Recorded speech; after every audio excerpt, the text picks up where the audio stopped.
اللهم صل على محمد وعلى آل محمد كما صليت على إبراهيم وعلى آل إبراهيم إنك حميد مجيد.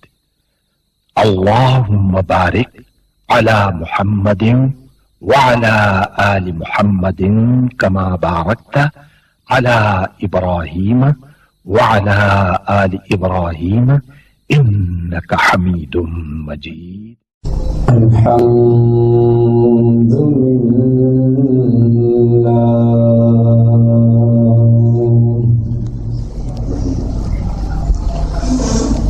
الحمد لله رب العالمين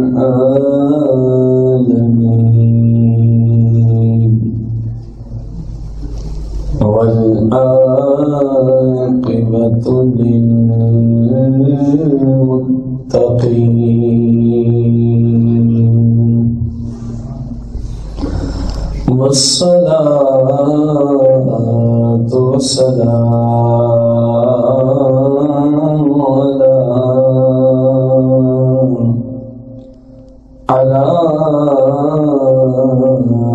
خاتم النبيين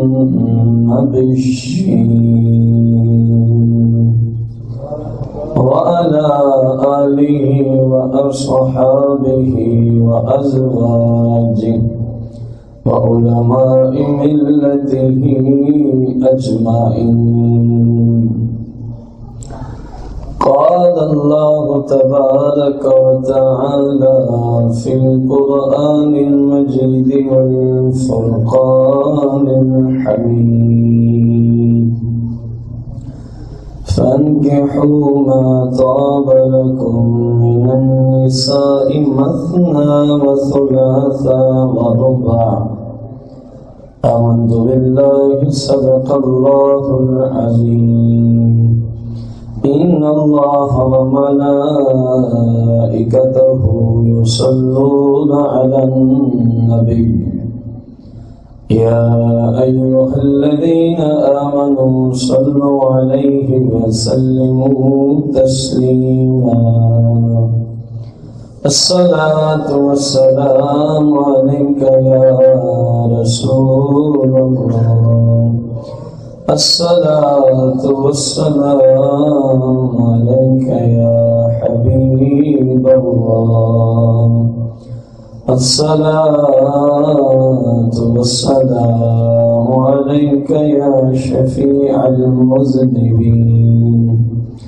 الصلاة والسلام عليك يا رحمة للعالمين. الصلاة والسلام عليك يا جد الحسن والحسين. مولاي صل وسلم دائما أبدا على حبيبك خير الخلق كلهم.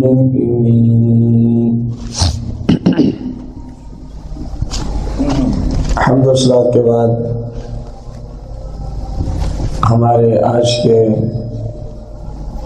جمعۃ المبارک کے خطبے کا موضوع نکاح کے فضائل اور اس کے مسائل قسط نمبر 1۔ ان لیکچرز میں ہم یہ باتیں سیکھنے میں انشاءاللہ کامیاب ہوں گے۔ نکاح جو ہے اس کے کرنے کے فوائد کیا ہیں، اور اسلام نے نکاح کے متعلق کیا کیا ارشادات فرمائے ہیں، اور اسلام نے نکاح کو کتنا آسان رکھا تھا، اور بدقسمتی سے آج کل مسلمانوں نے اس کو کتنا مشکل بنا دیا ہے، اور نکاح میں کن کن باتوں کا لحاظ رکھنے کا آپ صلی اللہ علیہ وسلم نے حکم دیا۔ یہ ساری باتیں انہی اقساط کے اندر انشاءاللہ الرحمن ہم سیکھیں گے۔ سب سے پہلی حدیث مبارکہ حضرت سیدنا عبادہ بن صامت رضی اللہ تعالی عنہ فرماتے ہیں کہ آقا کریم صلی اللہ علیہ وسلم نے ایک دن ہمیں ارشاد فرمایا کہ جو مسلمان 6 چیزوں کی مجھے ضمانت دے دے. کتنی چیزوں کی؟ 6 چیزوں کی مجھے کیا دے دے؟ ضمانت دے دے. سرکار دو جہاں علیہ السلام فرماتے ہیں میں اس کو ضمانت دیتا ہوں جنت کی. ہم نے کتنی چیزوں کی ضمانت دینی ہے؟ اور اس کے جواب میں ہمیں سرکار علیہ السلام کی طرف سے کس چیز کی ضمانت ہے؟ جنت کی ضمانت. پہلی چیز فرمایا جب بھی بات کرو نا تو سچ بولنا. آپ اندازہ لگائیں کہ سرکار ایسے ہی، یہ حقیقت ہے، مختلف ابواب کے عنوانات جب پڑھے جا رہے ہوتے ہیں حدیث میں تو محسوس ہو رہا ہوتا ہے کہ آپ صلی اللہ علیہ وسلم اگرچہ 1400 سال پہلے ہی گفتگو فرما رہے تھے، لیکن یہ حقیقت ہے کہ آپ ہمارے زمانے کو سامنے رکھ کے گفتگو فرما رہے ہیں. حالانکہ جس زمانے میں یہ بات کی جا رہی ہے وہاں تو مسلمان سے جھوٹ کا تصور بھی نہیں ہوتا تھا. جھوٹ بولنا تو دور کی بات ہے، جھوٹ کا تصور بھی نہیں تھا. تو فرمایا کہ پہلی بات جس کی ضمانت دینی ہے، جب بھی کلام کرو گے تو کیا بولنا ہے؟ جب کلام کرنا ہے تو نمبر 2، جب کوئی شرعی وعدہ کسی سے کرو جو شرعاً جائز ہو تو میرے آقا فرماتے ہیں اس وعدے کو پھر پورا بھی کرنا ہے. دوسری چیز کیا ہے؟ حدیث ہے یار، بولو کچھ نہیں ہوتا. دوسری چیز جس کی ضمانت آپ صلی اللہ علیہ وسلم امت سے مانگ رہے ہیں وہ کیا ہے؟ شریعت کی روشنی میں جو وعدہ ہو اس وعدے کو پورا کرنا. کیونکہ کچھ وعدے ہوتے ہیں جو گناہ پہ مبنی ہوتے ہیں، کچھ وعدے ہوتے ہیں جو کبیرہ ترین اشد ترین کبیرہ گناہوں پہ مبنی ہوتے ہیں، ان کو تو ذبح کرنا فرض ہوتا ہے، ان کو توڑنا کیا ہوتا ہے؟ فرض. اس لیے یہ قید بڑھائی کہ وہ وعدہ جو شریعت کے، میرے آقا نے فرمایا اس کو تم نے کیا کرنا ہے. تیسری چیز فرمایا اگر کوئی امانت رکھ دے تو اس میں خیانت نہیں کرنی. تیسری چیز کی ضمانت کیا ہے؟ اگر کوئی. چوتھی چیز، اب یہ ہمارے اس کے متعلقہ ہے جو آج کا موضوع ہے. فرمایا اپنی شرم گاہوں کی حفاظت کرتے رہنا. وَاحْفَظُوا فُرُوجَكُمْ، اپنی شرم گاہوں کی کیا کرتے رہنا؟ اپنی شرم گاہوں کی 4 چیزیں. 5ویں چیز بھی اسی سے تعلق رکھتی ہے. وَعُدُّوا أَبْصَارَكُمْ، فرمایا اپنی نگاہ کو غیر عورت سے جانے سے روک کے رکھو گے. وَعُدُّوا أَبْصَارَكُمْ، فرمایا یہ مجھے ضمانت دیتے ہو کہ ہم کسی غیر عورت کو نہیں دیکھیں گے. اندازہ لگائیں آپ، جو اسلام غیر عورت کو دیکھنے کی اجازت ہی نہیں دیتا تو اس کی ننگی نچوانے کی اجازت تو دیتا ہوگا نا معاذ اللہ. اسلام یہ ہے، اسلام یہ ہے. اب اس کے بہت سارے پہلو ہیں لیکن میرا پھر موضوع رہ جائے گا، میں کہیں بھی نہیں نکلتا. بس اتنا ہی. وَعُدُّوا أَبْصَارَكُمْ، فرمایا 5ویں چیز جس کی تم سے ضمانت لے رہا ہوں اگر جنت میں جانا ہے تو، اگر جنت میں، وہ کون سی ہے؟ غیر عورتوں کو، غیر عورتوں کو. لوگ کیا کہتے ہیں؟ ہم کون سی بری نگاہ سے دیکھ رہے ہیں؟ تیرے جیسے نااہل انسان کو اس چیز کی تمیز ہے کہ نگاہ بری اور اچھی کی تمیز ہوتی کیا ہے؟ تو جو ہمیں سمجھاتا ہے ہم نے کون سی کی بری نگاہ دیکھی ہے؟ تیرے جیسے نااہل انسان کو تو اتنی تمیز ہی نہیں کہ نگاہ کے متعلقہ رسول اللہ کے فرامین اقدس ہیں کیا؟ ہمیں بتانے آتا ہے ہم کون سی بری نگاہ سے دیکھتے. وہ تیری ماں ہے نا، اس لیے تو اچھی نگاہ سے اس کو دیکھ رہا ہے. جس کے پیٹ سے تو نکل کے آیا وہی ہوگی نا. رسول اللہ علیہ السلام کی شریعت ان گندی ترین جو یہ لوگ طویلیں گھڑتے ہیں نا، ہماری کون سی بری نگاہ تھی؟ ان سب طویلوں کو شریعت نہیں مانتی.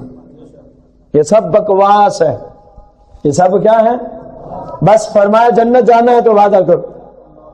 عدوا ابصارکم کیا مجھ سے وعدہ کرتے ہو؟ میرے آقا نے فرمایا کہ کسی غیر عورت کو تم دیکھو گے بھی نہیں۔ تو جو اسلام کسی کو دیکھنے نہیں دیتا اس کی عزت کو پھاڑنے کی اجازت دے گا؟ اندازہ لگانا اسلام کتنا مقدس دین ہے۔ اور پھر بات وہیں آ کے رک رہی ہے، اس زمانے میں کتنے صحابہ معاذ اللہ اہل بیت غیر عورتوں کو دیکھنے والے تھے، معاذ اللہ۔ کوئی مائی کا لال ہے اس کائنات میں جو ثابت کر کے دے کہ فلاں صحابی یا اہل بیت غیر عورتوں کو معاذ اللہ ثم معاذ اللہ دیکھا کرتے تھے؟ تو پھر سمجھ نہیں آئی لوگوں کو جو آج بھی کہتے ہیں دیوار کے پیچھے کا پتہ نہیں، انہیں سمجھ نہیں آئی کہ یہ ہمارے زمانے کو دیکھ کے ہی ضمانت کا اقرار فرمایا جا رہا تھا۔ فرمایا کہ مجھ سے کرتے ہو یہ وعدہ کہ شرم گاؤں کی کیا کرو گے؟ مجھ سے کرتے ہو یہ وعدہ وہ اردو ابصارکم کہ تم غیر عورتوں کی طرف اپنی آنکھ بھی نہیں اٹھاؤ گے۔ وہاں تو ضرورت ہی نہیں تھی جہاں یہ سرکار گفتگو فرما رہے تھے، تو پھر کن کے لیے تھی؟ ہمارے لیے تھی، کیونکہ آپ تو جانتے تھے نا ایسے لوگ آئیں گے جو اس معاملے میں بھیڑیے سے بھی ابتر ہوں گے، ایک درندے سے بھی کیا ہوں گے؟ یہ حقیقت ہے، جو کسی کی عزت کا لحاظ نہیں رکھ سکتا وہ درندے سے بدتر ہے، بھلے وہ پیر صاحب ہوں یا مفتی صاحب ہوں یا امام صاحب ہوں یا خطیب صاحب ہوں، انہی لوگوں کو عزت کی نگاہ سے دیکھا جاتا ہے نا۔ اگر ان میں بھی کوئی ہے تو وہ بھیڑیے سے بدتر ہے جو کسی مسلمان کی عزت کی حفاظت نہیں کر سکتا۔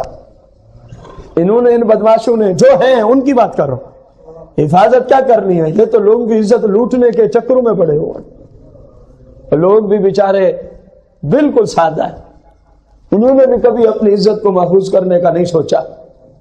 خدا کا نام لو، جس اسلام نے جنت میں جانے کے لیے یہ شرط رکھی ہے کہ غیر عورت کو دیکھو گے، وہ اسلام اجازت دے گا کہ پیر صاحب کے جسم کو مریدنی دباتی رہے؟ میں بات کرتا ہوں تو باہر جا کے کہتے یہ پیروں کے خلاف بڑا بولتا ہے، میری مجبوری ہے، میں ہر اس پیر کو سلام پیش کرتا ہوں جو میرے آقا کریم کی شریعت کا پیکر ہے، جیسا کہ حضور داتا گنج بخش فیض عالم مظہر نور خدا ناقصاں را پیر کامل ارے کاملا رہنما، میں تو انہیں سلام پیش کرتا ہوں، یہ ان کے فیض سے تو ہم زندہ ہیں۔ انہی لوگوں کا باطنی فیض ہے کہ آج علماء حق آپ کے سامنے موجود ہے، یہ انہی لوگوں کا فیض ہے کہ وہ ہر اٹھنے والی تلوار کا سامنا کرتے ہیں، کہتے ہیں نہیں حق حق ہے، جو کہنا ہے کہہ لو، یہ اولیاء کا فیض ہے۔ اگر ان لوگوں کی محنتیں نہ ہوتی آج آپ کو ایسے لوگ نہ نظر آتے۔ آپ حقیقت جان لیں،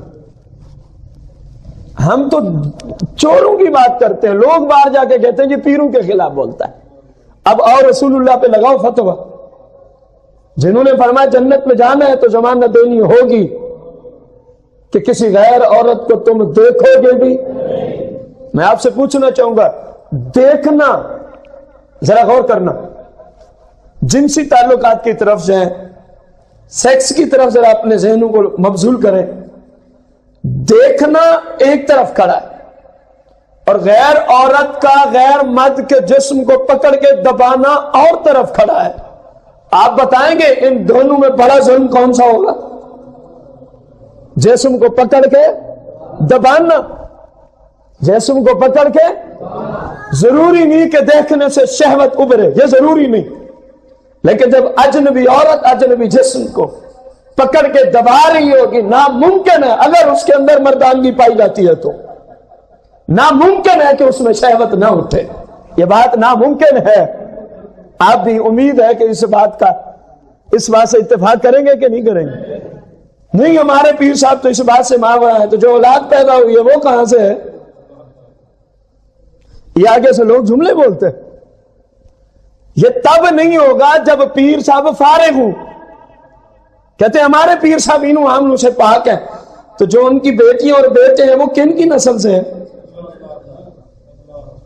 اگر ان میں مردانگی ہے ہی نہیں، ناراض نہیں ہونا، یہ میرے آقا کا فرمان ہے، تو میں اپنے گھر سے فتویٰ لایا ہوں فرمایا اگر جنت جانا ہے تو کتنی چیزوں کی ضمانت مانگتا ہوں؟ ان 6 میں سے 5ویں ضمانت تھی وَعُدُّ أَبْصَارَكُمْ، تمہاری آنکھ کسی غیر عورت پہ نہیں جائے گی۔ فرمایا دیتے ہو مجھے ضمانت کہ غیر عورتوں کو نہیں دیکھو گے؟ جو دیکھے اس کو جنت کی ضمانت نہیں دیتے میرے آقا کریم۔ جو غیر عورتوں کے جسم دبوا رہا ہو، غیر عورتوں کو گلے لگا رہا ہو، وہ جی پیر صاحب ہیں، وہ تو دوسروں کو بھی جنت لے جائیں گے، اس شیطان کو تو رسول اللہ جنت میں نہیں جانے دیں گے، تو وہ دوسروں کو کیسے لے کے جا سکتا ہے؟ میں یہ بات کر رہا ہوں، حدیث ہے کہ نہیں؟ خدا کا نام لو، اسلام سمجھو، اسلام سیکھو، چھوڑو اس غلامی ابن غلامی کو چھوڑ دو۔ ہمیں لوگوں نے بنا دیا ہے خام غلام، حالانکہ ہمیں رب نے آزاد پیدا فرمایا، ہم کسی کے غلام ہیں، لیکن لوگوں نے ہمیں پکڑ کے 2 نمبر پیروں کا غلام بنا دیا۔ الحمدللہ ہم صرف تاجدار مدینہ کے غلام ہیں، پھر ان کی غلامی ہمیں قبول ہے جو میرے آقا کے سچے غلام ہیں، جو میرے آقا کے سچے، جن کے اٹھنے بیٹھنے چلنے پھرنے سے شریعت کی خوشبو آتی ہے، وہ ہمارے امام بھی ہیں، وہ ہمارے رہبر بھی ہیں، وہ ہمارے پیر بھی ہیں، وہ پیر کامل بھی ہیں، وہ پتہ نہیں جو بھی جملہ ان کو بولے بس ٹھیک ہے، شرط یہ ہے کہ وہ سرکار کے قدموں پہ چلنے والے ہوں۔ بس میرے آقا نے کیا فرمایا؟ کس چیز کی ضمانت دو؟ یار اتنا میں نے اس پہ کلام کیا، آپ کوئی جملہ ہی نہیں بول سکے۔ فرمایا جنت میں جانا ہے تو مجھے ضمانت دو کہ غیر عورتوں کو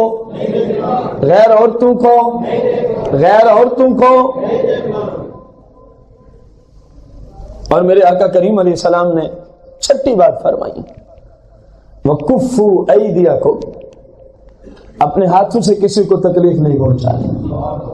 کفو ایدیکم، ان کو ذرا سنبھال کے رکھو، کہ جہاں مرضی اٹھ جائے تمہاری مرضی نہیں چلے گی، جنت میں جانا ہے تو جنت کے مالک کی مرضی مان کے آنا پڑے گا۔ اب میرے آقا کریم علیہ السلام نے ہم سے ان چیزوں کی حفاظت کا کہا ہے، فرمایا کہ ان چیزوں کی حفاظت کی ضمانت تم مجھے دے دو، ان چیزوں کی حفاظت کی ضمانت تم مجھے دے دو۔ تو پھر سرکار نے کس چیز کی ضمانت دی ہے؟ فرمایا اضمن لکم الجنہ، مجھ سے جنت لے لو، مجھ سے جنت لے لو، مجھ سے کیا لے لو؟ 6 کون سی سی ذرا دوہرائیں۔ نمبر 1، جب بھی نہیں، باقیوں کو سمجھ آئے، جب بھی بولنا ہے تو 2، جب وعدہ کرنا ہے شریعت کے مطابق تو اس کو 3، امانت ہو تو اس میں خیانت، اور 4 واحفظوا فروجکم، فرمایا اپنی شرمگاہوں کی کیا کرتے رہو گے؟ بیوی اور شوہر کے علاوہ کسی بھی جگہ شرمگاہ استعمال ہو تو سمجھو حفاظت نہیں ہو سکی۔ بیوی کی طرف بھی صرف اس مقام میں جس کی اسلام نے اجازت بخشی ہے، اس کا پورا جسم نہیں ہے، صرف اس مقام میں جس کے اسلام نے مسلمان کو کیا دی ہے؟ واحفظوا فروجکم۔ اور نمبر 5، وغضوا ابصارکم، فرمایا غیر عورتوں کو نہیں دیکھو گے، غیر عورتوں کو۔ نمبر 6، تمہارے سے کسی اور کو تکلیف نہیں ہونی چاہیے، اپنے آپ کو ایسا چلاؤ کہ تم سے کسی کو، کیونکہ ان باتوں کا تعلق نکاح سے تھا، اس لیے میں اس کو حدیث کو لایا تھا۔ اب دیکھیں شرمگاہ کی حفاظت کے لیے لامحالہ مسلمان کو نکاح کی ضرورت ہے، آنکھ کی حفاظت کے لیے لامحالہ مسلمان کو کس چیز کی ضرورت ہے؟ میں نہیں کہہ رہا، آج نہیں تو اگلے جمعہ میں احادیث آ رہی ہیں، سرکار خود یہ جملے فرما رہے ہیں کہ شرمگاہ اور آنکھ اور تمہارے آدھے دین کی حفاظت میرے آقا فرماتے ہیں یہ نکاح کے اندر رکھی گئی ہے، یہ میں تھوڑی کہہ رہا ہوں، میرے آقا کریم کا فرمانے۔ عن عبد الله بن مسعود رضی اللہ عنہ قال رسول اللہ صلی اللہ علیہ وسلم یا معشر الشباب من استطاع منكم الباءة فليتزوج فإنه أغض للبصر وأحسن للفرج ومن لم يستطع فعليه بالصوم فإنه له وجاء، او كما قال النبي علیہ السلام رواہ البخاری و مسلم و ابو داؤد و ترمذی و النسائی. سیاہ میں 5 ائمہ نے اس حدیث کو نقل کیا ہے. سیاہ ستہ کے 6 امام ہیں، ان میں سے 5 میں یہ حدیث موجود ہے. سرکار دو جہاں علیہ السلام نے فرمایا یا معاشر الشباب، اے نوجوانوں. سرکار کن کو خطاب فرما رہے ہیں؟ اے نوجوانوں، من استطاع منکم الباء، تم میں سے جو نکاح کی طاقت رکھتا ہے. نکاح کی طاقت کیا ہے؟ 2500 روپے حق مہر کے لیے. کتنے؟ 2500 روپے. کوئی 5 سے 6 ہزار روپیہ چند گھر کے دوستوں کو، رشتہ داروں کو ولیمے کا کھانا پیش کرنے کے لیے، یہ ہو گیا 8,500 روپے. یہ ہو گیا 8,500 روپے. اور جس کو لے کے آ رہے ہیں، جس عزت کو ہم لے کے جیسے خود کھائیں پیئیں، اس کو اسی طرح کھلا بھی سکیں اور پلا بھی سکیں اور پہنا بھی سکیں، یہ نکاح کی طاقت. میڈیکلی حوالے سے انسان کا اس قابل ہونا بھی ضروری ہے. جس مقصد کے لیے، اولاد کے حصول کے لیے نکاح ہوتا ہے، جو شریعت نے نکاح کا ہمیں، یہ تو نکاح کے فقہی مسائل میں انشاءاللہ ہم بات چھیڑیں گے کہ نکاح کرنا کس نیت سے نکاح کیا جاتا ہے. تو اولاد کے حصول کے لیے ہوتا ہے. اب ایک بندے کے اندر وہ استعداد ہی نہ ہو تو اس کے لیے تو نکاح کرنا ہی حرام ہے. میں اس کو کھول دوں، اگر وہ نہ مرد ہے تو اس کے لیے نکاح کرنا شریعت نے حرام ہے. کبیرہ گناہ ہے اس کے لیے نکاح کرنا. کیوں؟ وہ کسی کی عزت کو خراب کرنے کے لیے لے آئے گا، اور اسلام کسی کی عزت سے کھیلنے کی اجازت نہیں دیتا. یہ ہے نکاح کرنے کی طاقت. سمجھیں آپ؟ اور ہمارے والدین پتہ ہے نکاح کی طاقت کئی لاکھ روپے کو سمجھتے. اسلام نے اس کو نکاح کی طاقت فرمایا حق میں، اور وہ بھی کتنی آسانی دی ہے. فرمایا ابھی ہے تو ابھی دے دے. حق مہر میں آسانی. اگر تو کوئی 5 مہینے 5 سال 10 سال تک تجھے محسوس ہوتا ہے دے سکیں گے تو مہلت لکھوا دیں، اتنے سال کے بعد دیں گے. فرمایا یہ بھی محسوس نہیں ہوتا، مطلق حق مہر کا ذکر کر دے، زندگی میں دے دیا تو بھی ٹھیک ہے، ورنہ جب تو مرے گا تیری وراثت سے پہلے ہم حق مہر دے دیں گے، اس کے بعد بقا لوگوں کو وراثت تقسیم کر دیں. دیکھیں تو صحیح اسلام نے نکاح کا نظام کتنا مقدس دیا ہے، اور ہم نے اس کو کتنا مشکل. میرے بھائی اسی لیے آسان نظام دیا تھا میرے آقا نے نکاح کے لیے. آپ دیکھ رہے تھے امت کی حالت کہ اگر نکاح پر وقت نہ ہو سکے تو زنا کے دروازے کھل جائیں گے، اور آج وہی صورتحال ہے. آج ان کے بچے اور بچیاں نکاح کے قابل نہیں ہوتے، لیکن بچے 10 لڑکیوں سے دوستی کے قابل ہیں. ایک بچی 20 مردوں سے دوستی کے قابل ہے. شوہر اور بیوی ہونے کے قابل وہ ابھی نہیں ہوئے. اصل میں وہ رسمیں اپنانے کے لیے ان کے پاس پیسے اکٹھے نہیں ہو سکے. اسلام ان رسموں کو مانتا. فرمایا معاشر الشباب، اے نوجوانوں. میں کہہ رہا ہوں، کون فرما رہے ہیں؟ تاجدار ختم نبوت. کون فرما رہے ہیں؟ جن پہ اللہ نے نبوت کے سلسلے کو ختم فرما دیا ہے، وہ مقدس ہستی. فرمایا اے نوجوانوں، من استطاع منکم الباء، جو تم میں سے نکاح کی قدرت، فلیتزوج. فرمایا پھر دیر نہیں کرنی، فوراً نکاح کرو. یا رسول اللہ کیوں؟ فرمایا نہیں کرو گے تو پھر برائیاں خود دیکھ لینا. اگر میری بات کو تم نے نہ مانا اور اپنی رسومات میں تم کھو گئے، نہیں، یقین جانے جتنی نکاح کی اسلام میں پیسوں کی ضرورت ہے نا، طاقت کی، اتنی تو شاید اس سے کئی گنا زیادہ ہمارے منگنی پہ پیسے خرچ ہو جاتے. ایسے ہے کہ نہیں؟ کیا ہم اسلام پہ عمل کر رہے ہوتے؟ آپ اندازہ لگا لیں، وہ جو حرام کام کیا جاتا ہے منگنی پہ، صرف ایک حرام کام، وہی شادی سے مہنگا ہے. پورے نکاح سے منگنی کا ایک حرام کام شاید مہنگا ہے. وہ کون سا ہے؟ اپنے ہونے والے جوائی کو کیا پہنائی جاتی ہے؟ سونے کی. یہ سونے کی نہیں ہے، میں نے ویسے دکھائی ہے کہ یہ پہنائی جاتی ہے. یہ تو چاندی کے الحمدللہ مقدار میں بھی شریعت کے مطابق ہے، 4.5 ماسے سے زیادہ نہیں ہوگی، کم نہیں ہوگی، اس کی اجازت ہے مرد کو۔ ایک اکیلی انگوٹھی جو پہناتے ہیں وہ 8,000 سے سستی تو نہیں ہوتی، آپ اندازہ لیں اسلام نے کتنا مقدس نظام دیا ہے نکاح کا۔ اور میرے آقا نے فرمایا فَلْيَتَزَوَّجْ، دیر نہیں کرنی، فوراً نکاح کرو، فوراً۔ یا رسول اللہ کیوں؟ فَإِنَّهُ أَغَضُّ لِلْبَصَرِ، فَإِنَّهُ أَغَضُّ لِلْبَصَرِ، فرمایا یہ آنکھ کو کسی غور عورت کی طرف اٹھنے نہیں دے گا اگر تو نکاح کر لے گا برباد۔ فَإِنَّهُ أَغَضُّ لِلْبَصَرِ، اغض یہاں پر اس میں تفضیل کا صیغہ، فرمایا یہ بہت زیادہ تمہاری آنکھوں کی حفاظت کرتا ہے نکاح کہ یہ کسی اور عورت کی طرف اٹھے، فرمایا نکاح کر لو، یہ بند ہو جائیں گے۔ لیکن انسان کی نکاح بند ہوتی ہے نکاح کی وجہ سے، نکاح کی وجہ سے کس کی نکاح بند ہو جاتی ہے؟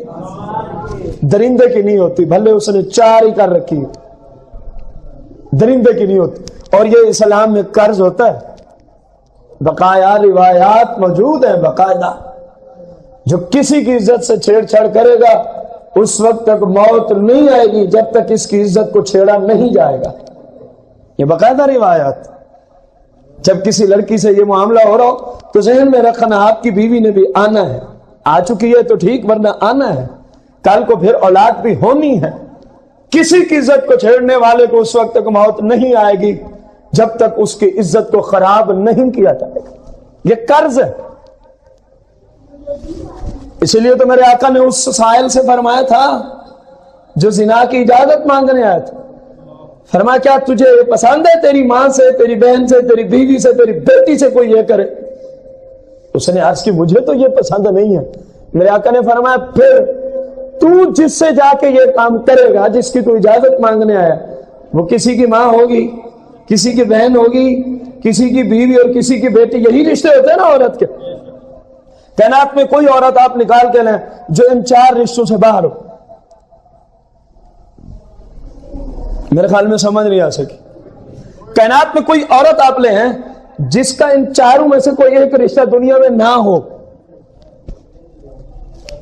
زیادہ سے زیادہ اگر کوئی علم کا بیٹھا ہوگا، علم جاننے کہے گا جناب حوا علیہ السلام، اوہ کیا ہو گیا؟ حوا کی زیادہ سے زیادہ ماں نہیں ملے گی، حوا کی زیادہ سے زیادہ ان کا شوہر بھی ملے گا، ان کی اولاد بھی۔ وہ کسی کی ماں ہے، وہ کسی کی بیوی ہے، یہ اور بات ہے کہ ان کے والدین نہیں ہے، یہ الگ بات۔ لیکن ہم نے تو 4 میں دعویٰ کیا نا، کیونکہ یہ میرا نہیں ہے، یہ میرے آقا کریم کا دعویٰ پیش فرمایا۔ فرمایا تو جس کو چھیڑ چھاڑ کے لیے دن رات جس کے پیچھے ہے، کبھی سوچا ہے وہ کسی کی ماں ہوگی، کسی کی بیوی ہوگی، کسی کی بہن ہوگی، کسی کی، تو یہیں سے نہیں سمجھ آ گیا کہ جملے یہ کیوں فرمائے ہیں؟ ماں، بہن، بیوی، بیٹی۔ فرمایا کیا ہوا اگر آج تو ادھر جا رہا ہے تو کل کو تیرے یہاں بھی یہ آئے گا۔ تو جو اتنا بڑا دلہ ہے کہ میری بیوی سے یہ ہوتا رہے، میری بیٹی سے یہ ہوتا رہے، وہ غیر عورتوں کے ساتھ رکھے تعلق، جو اتنا بڑا دیوس ہے۔ اور رسول اللہ کا ایسے ہی دلوں کے لیے حدیث مبارکہ میں فرمان ہے، قیامت کے میرے رب ان دلوں کی طرف نظر رحمت نہیں فرمائے گا۔ فرمائے اللہ کے غضب میں ٹھہریں گے، اللہ کے غضب کے سزاوار ہوں گے جو غیر عورتوں کی طرف آنکھیں پھاڑ پھاڑ کے دیکھتے ہیں، جو غیر عورتوں کی عزت کو پامال کرتے ہیں، جو دن رات لڑکیوں کے چکروں میں پڑے ہوئے ہیں، یہ کتے سے زیادہ ذلیل ہو کے محشر کے دن اٹھائے جائیں گے۔ آج ایک بندے کو پتہ چل جائے تو ان کا جینا حرام ہو جاتا ہے، تو دیکھ تو صحیح جب اللہ اس بندے کو ذلیل کر دے گا جس نے دنیا میں اور عورتوں کی عزت کو چھیڑا، اور اولین و آخرین کے سامنے اللہ ذلیل کرے گا۔ سوچ تو صحیح ذرا، یہاں ایک بندے کو پتہ چل جائے اس بندے کا جینا کیا ہو جاتا ہے۔ لڑکی اور لڑکے کے تعلق کا کسی تیسرے کو پتہ چل جائے، نہ جانے اس کو چھپانے کے لیے اس کو کیا کچھ دیتے ہیں کہ کسی کو بتانا نہیں ہے، کسی کو، وہ بھی تو ان جیسا بے غیرت ہے، وہ بھی ان جیسا جنسی بھیڑیا ہے، پھر ان کو بلیک میل کرتے ہیں اس اعتبار سے۔ ان سارے دلوں کے لیے یہ حدیث مبارکہ تھی کہ رب کے دن اللہ تمہیں، قیامت کے دن اللہ تمہیں اولین و آخرین کے سامنے ایک کائنات کا سب سے زیادہ ذلیل کتا سامنے کھڑا کر دو، وہ بھی کچھ نہیں ہے جتنی ذلت ان لوگوں کو ہوگی جو غیر عورتوں سے تعلق رکھتے ہیں۔ ایسے نہیں، یہ اسلام ہے، یہ مقدس نظام ہے رسول اللہ کا دیا ہوا۔ لوگوں نے تو اپنی مرضی کے مطابق اس کو ڈھال رکھا ہے۔ اسلام اس چیز کو برداشت، اسلام تو کہتا ہے جنت میں جانا تو میرے ساتھ وعدہ کر، وغضوا ابصارکم، تو کسی کی عورت کو فقط یوں نگاہ اٹھا کے دیکھے گا بھی نہیں۔ یہ تقسیم تو تیری اپنی ہے، میں نے کون سا کوئی بری نگاہ سے دیکھا؟ تجھے تمیز ہی کتنی ہے، نگاہ ہوتی کتنی قسم کی ہے، کون سا بری نگاہ سے دیکھا؟ جب غیر عورت کی طرف نگاہ اٹھتی ہے نا، سمجھ لیں نگاہ ہے، سو ہے، وہ بری نگاہ ہے۔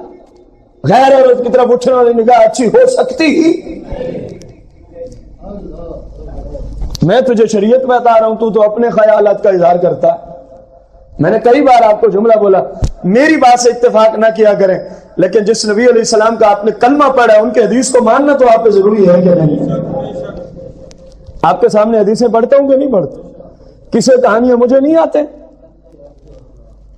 جو جاہل مبلغین سناتے رہتے ہیں، جاہل کو آتے ہیں تو ایک ماہر کو نہیں آتے، لیکن ان کو سنانے سے قبر و آخرت نہیں سمجھتے، ان کو سنانے سے اللہ رسول راضی۔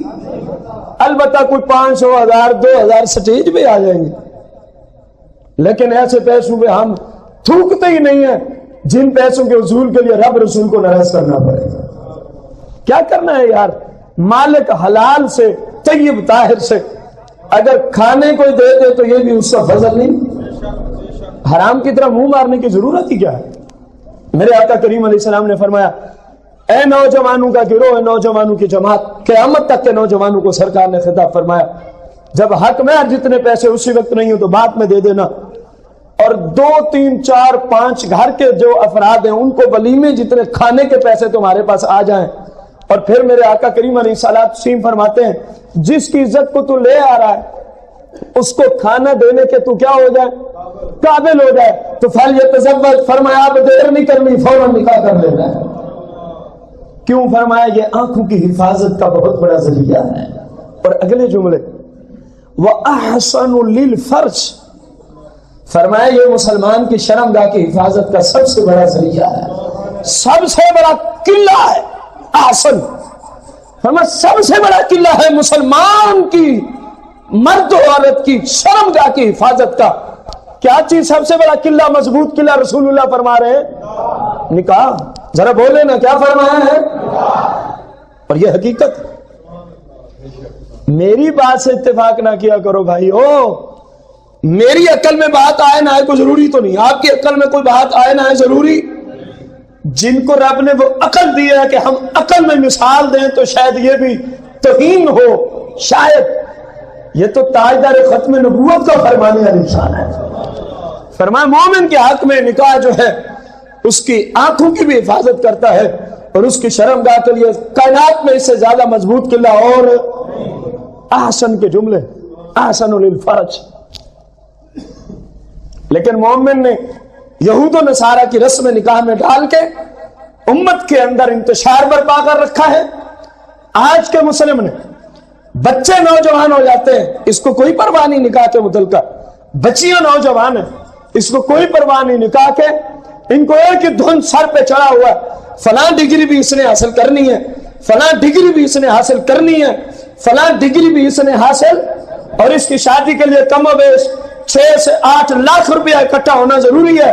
میرے آقا کریم نے فرمایا جو آج کل کی کرنسی پہ بنتا ہے 7 سے 8 ہزار میں نکاح ہوتا ہے، ہم 8 لاکھ میں پہنچ گئے، یہ کون سا اسلام ہے؟ تو یہی وجہ ہے کہ آج نکاح بچیوں کو اور بچوں کو لیٹ ہوتا، ایک ڈگریاں سر چڑھی ہوئی ہیں اور وہ بھی یہود و نصارہ کی۔ اندازہ لگو، زنا کا باب کھولنے کے لیے یہود و نصارہ کی ڈگریاں وصول کی جا رہی ہیں۔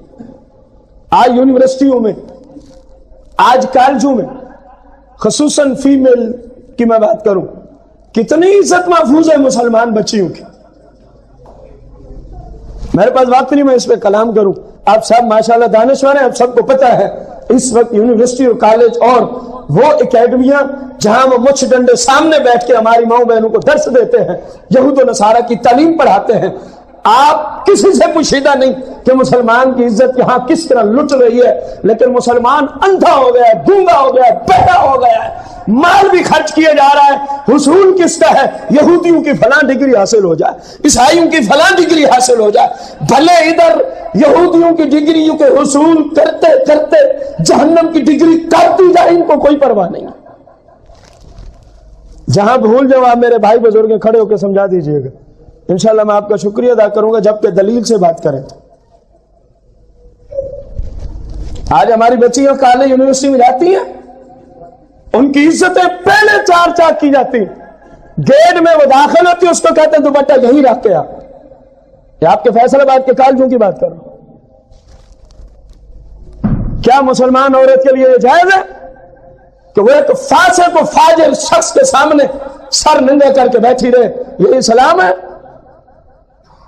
جو اسلام کسی صورت عورت کو دیکھنے کی اجازت نہیں دیتا، وہ کب مسلمان کو اجازت دے گا کہ یہودیوں کی ڈگریوں کی خاطر اپنی عزت بھی برباد کر، اپنا مال بھی برباد کر؟ وہ اسلام اجازت دے گا؟ رسول کریم علیہ السلام نے فرمایا جتنا جلدی ممکن ہو اپنی نوجوان اولاد کا کیا کرو؟ نکاح کرو۔